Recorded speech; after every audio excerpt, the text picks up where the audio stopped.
better watch out. It's the Iron Claw. Oh, yeah. Oh, the Iron Claw. Someone definitely cut some onions in here. I was getting a little teary-eyed at the end. It was directed by Sean Durkin. It's a biographical sports drama about the tragic lives of the Von Erich family, and the family that is famous for professional wrestling. Now, cinematography is the very reasons that you actually feel something when you watch a movie.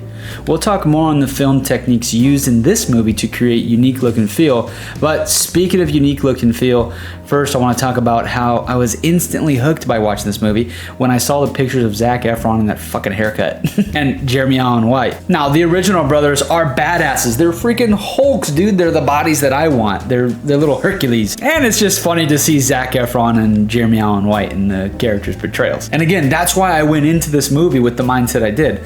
I wasn't looking for a very sad drama. What I was looking for was a cool, badass wrestling movie. But nope, right from the start, it dives straight into the Von Erich curse. Ever since I was a child, people said my family was cursed.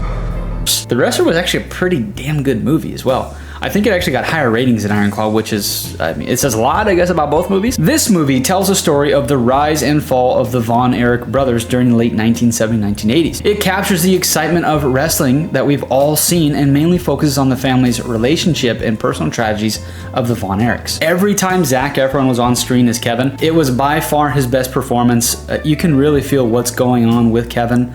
His eyes, his overall personality.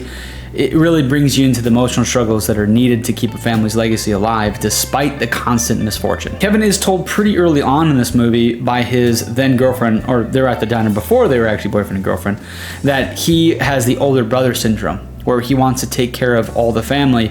But it turns out his older brother actually died at the age of 6, which places all that weight on Kevin. Visually, the film is made with period-specific aesthetics, with Matthias Ederes. Gotta find his name. Matthias Ederle. Visually, the film is made with period-specific aesthetics, with Matthias Ederle's cinematography creating a sense of claustrophobic tension, very reminiscent of Durkin's previous works. The wrestling scenes are choreographed by Chavo Guerrero Jr., and they are executed with intensity. Let me tell you, that is probably the best part of the movie action-wise. And the feeling of the matches is very fast-paced and very thrilling. Now, you can see them pulling some punches here and there, but it doesn't always land, and I think this is probably part of the wrestling, kind of making a joke on that, but it's also maybe movie choreography. If you have ever heard any critics of this movie say that they fall short on character development, well, this movie falls short of character development, well then those critics can roll that opinion up and shove it up their ass. Because from my theater seat, this film establishes them very clearly and develops all the characters pretty well. You do feel for each of the brothers as they go through their story and understand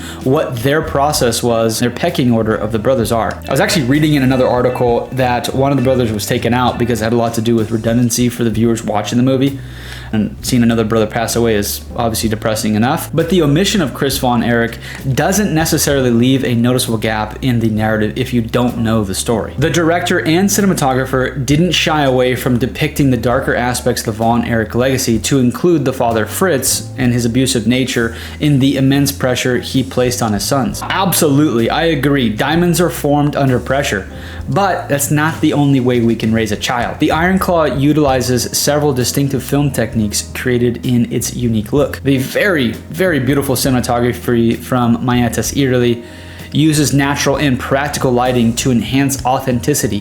He also uses a muted color palette to invoke the 1970s and 1980s look. I also really enjoyed the handheld camera movements to create that intimacy and the tension throughout the movie. The use of these elements really helps to immerse the audience into the period and the setting, and it also helps convey the emotions of the characters. It really sets you into the world of feeling claustrophobic and possibly how the brothers might have been feeling to try to keep their family legacy alive. Sean Durkin's direction on this film emphasizes character-driven storytelling. And this is the one of the most basic elements of storytelling. But if done correctly, you can do something like this movie did, where you can balance the high energy of wrestling scenes with the quieter, more reflective moments to highlight that contrast between the Von Erich's public and private lives. One of the most emotional parts of the movie, in my opinion, is how the director also incorporates the elements of religious realism in the later parts of the film to blend the reality with surreal, dreamlike sequences. Hats off to the production team and their whole entire design with the very detailed sets, appropriate props, and even the costumes really helped create that tie-in with the authentic period setting that immerses us, the audience, into the era. I was also interested in how they did the logos on the televisions.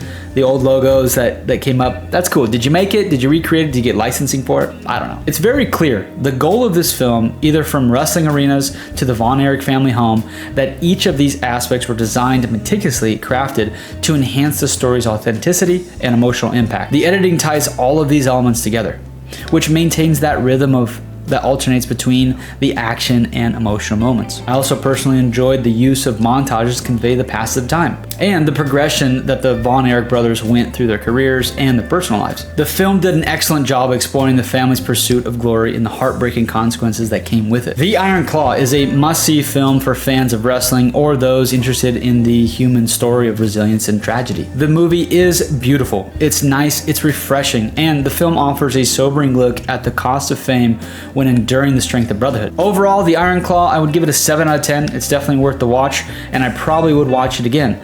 But let me know what you think in the comments below, and you should go watch that movie because this one is over.